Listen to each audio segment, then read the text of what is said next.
Hey everyone, welcome back to another foundation road test. This one is looking at DIOR Backstage Face and Body Foundation. If this is your first time here, welcome. Just to let you know how I conduct my foundation road tests, I look at them over a period of days. In this case, I've been wearing this for about 2 weeks straight. I have oily combination skin. I live in a very hot and humid environment and I am over 40. So I like to see how foundations perform in my climate with my skin type using different application methods and different primers and powders and things like that. If you want to see how this foundation performed for me, just keep watching. If you are new to my channel, I do hope that you consider subscribing by the end of this video and becoming part of the family. I would love to have you here on a regular basis.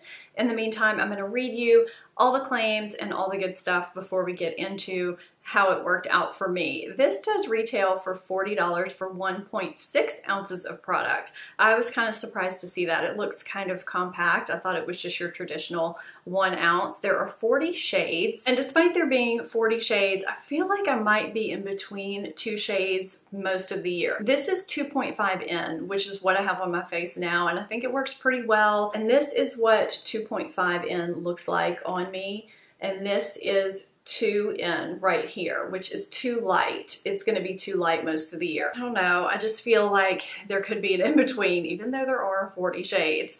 So I definitely think you're going to need to kind of work to get the right shade. It did take the Sephora girl a little bit to kind of narrow it down between the two. Just want to give you a heads up. It says here it's good for all skin types. It lists them all out: sensitive, normal, dry, combination, and oily.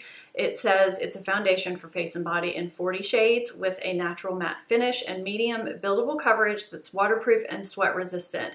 That speaks to me right there, living where I live. It says it's the makeup artist's secret weapon to create a flawless, runway-ready complexion for both the face and body. This waterproof formula fuses with the skin, resisting extreme conditions like workout sessions, water, and even high temperatures and humid environments. It can also be used to camouflage minor imperfections on the neck, shoulders, legs, or anywhere else, and it's enriched with beauty-enhancing pigments and creates a perfect natural look both in real life and through the lens of a camera. So it actually gives customized instructions on how to apply it for different levels of coverage. For light coverage, use your fingers to gently apply 1 layer and massage it into skin. For medium coverage, apply additional with a foundation brush. And for full perfection, use a foundation brush and apply up to 3 layers until desired coverage is achieved. You know, I'm usually a sucker for something in a glass bottle with a pump.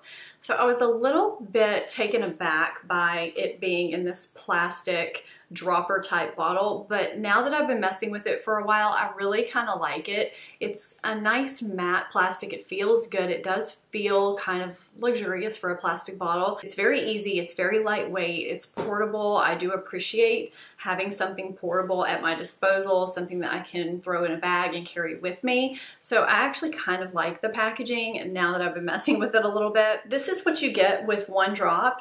And it doesn't run too much. It's not too thick, but it's not too thin either. It doesn't run all down the hand, but it applies super easily. I love the fact that I have time to work with it and build it. I can put it all over my face and it doesn't set too quickly for me to actually blend it out, which is really nice. You can actually see my initial impression and my application of it in a Get Ready With Me that I did very recently. I used a lot of new products in that, so I'm gonna link that for you guys because it really kind of gets you up close with this foundation. In my cutaway here, I'm gonna show you just me applying it with my fingers because I actually do prefer to apply this foundation with my fingers or with a brush, which is atypical for me. I usually use a damp beauty blender with foundations, but with this one, it's so seamless and it blends in so easily with the skin. I find I get a really quick application with my fingers. I massage it in like it's a lotion almost, and if I want to add coverage, I do use a brush like they suggest.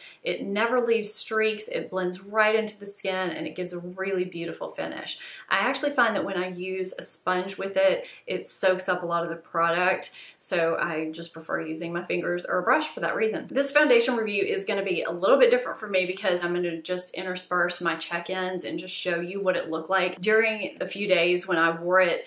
I have been wearing this for 2 weeks. I know how I feel about it. I can really just talk you guys through it. This feels extremely lightweight on the skin. It feels so lightweight. Sometimes I kind of forget that I'm wearing foundation, but I look in the mirror and I feel like I'm looking in a mirror right now. I look like my skin looks really good and perfected in kind of a non-makeup-y way. I like that I can wear it on light makeup days, or I can build it up on dressier days, and it just looks really nice, but it never looks heavy. It blurs my imperfections, it blurs my pores in a really nice way. It is truly buildable. I can have a really nice light skin evening application, or I can build it up and have really nice coverage. I have a red sunspot right here that I have actually been able to conceal pretty well with this foundation. I have also been able to dab it on spots and kind of conceal some things too. It's really nice that way, and it's really thin, so it's not like you're adding on a layer of concealer because it just melds in with the skin. It blurs my imperfections, it blurs my sunspots on my nose really nicely, and it really does blur out my pores too. It's just got a really nice skin-like application to it. This does wear really well for me all day. It does give a nice matte application, but it's not a flat matte, which I really like. I do still set it with a powder. I did toy with not setting it, but because I do have oily combination skin and it is so hot and humid here, I do get a little bit shiny during the day. I really only have to blot a couple of times with it, and by blotting, I just take a blotting sheet and then top it with translucent powder, and I would say I only have to do that like once or twice a day at most, and even when I do get shiny, I don't get super greasy with it. And my makeup never breaks down. It never gets splotchy or patchy, and it never has once settled into this little crease up here that I get. It's never gathered in that area for me, which can be a problem with some foundations, especially in the dead of summer. I'm just going to cut to the chase. I honestly love this foundation. I think it's fantastic. It really does well on my skin. It lasts all day. I have beat it up with sweat. It hasn't broken down on me. It's blotted nicely. It's touched up nicely with powder. It just looks really good all day long, and I love that it's so customizable. There's a lot to like about this foundation. There's a couple things not to like about this foundation. I like how it looks on my skin, how it makes my skin look beautiful, but it still looks like skin. I really wish I had tried this before I put out my recent top 5 skin-like foundations video, because it would be in there. It's a beautiful foundation. I'm gonna have to put those things on my blog and actually add to it. I will be doing that eventually, just so you know. I'll link that video down below, by the way. This is a great skin-like foundation that is buildable and still looks skin-like, even if you don't just have one layer on. I like the wear, the finish, the feel, and how quickly it applies to, even if you're putting on a couple of layers. And the fact that it's buildable and it continues to look like skin even if you build it. A major thing about this foundation is that it does have alcohol. I think it's like the 3rd ingredient. When you look online, it's really hard to find an ingredient list for this foundation. I noticed that Sephora leaves that out a lot, and they left it out for this foundation. It's also not on Dior's website. It was in tiny, tiny writing on the box. So if you're looking for a skin-like foundation to wear every single day, you want to consider that this has alcohol in it. Now, there are some very respected YouTubers who have favorite foundations with alcohol high on the ingredient list, and they wear them a lot, and they talk about them a lot, and they recommend them, and that's fine. It really is a personal choice and a personal preference. And if having alcohol high on an ingredient list in a foundation is a sticking point for you personally, that said, this is a beautiful foundation. It's pretty much perfect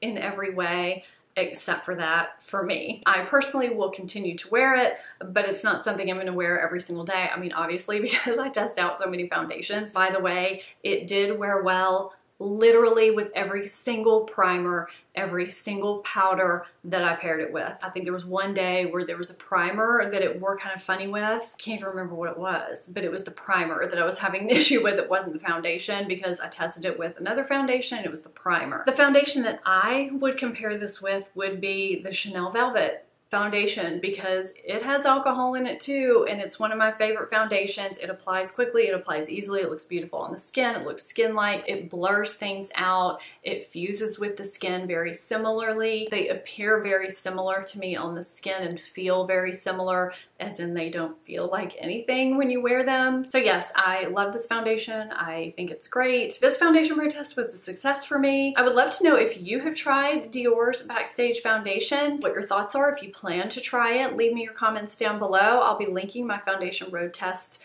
series up in the corner and down below as well, so you can catch that and see what I've tried. If you're not subscribed to this channel, hit that subscribe button, become part of the family. Thank you guys so much for watching. I'll see you next time. Bye-bye.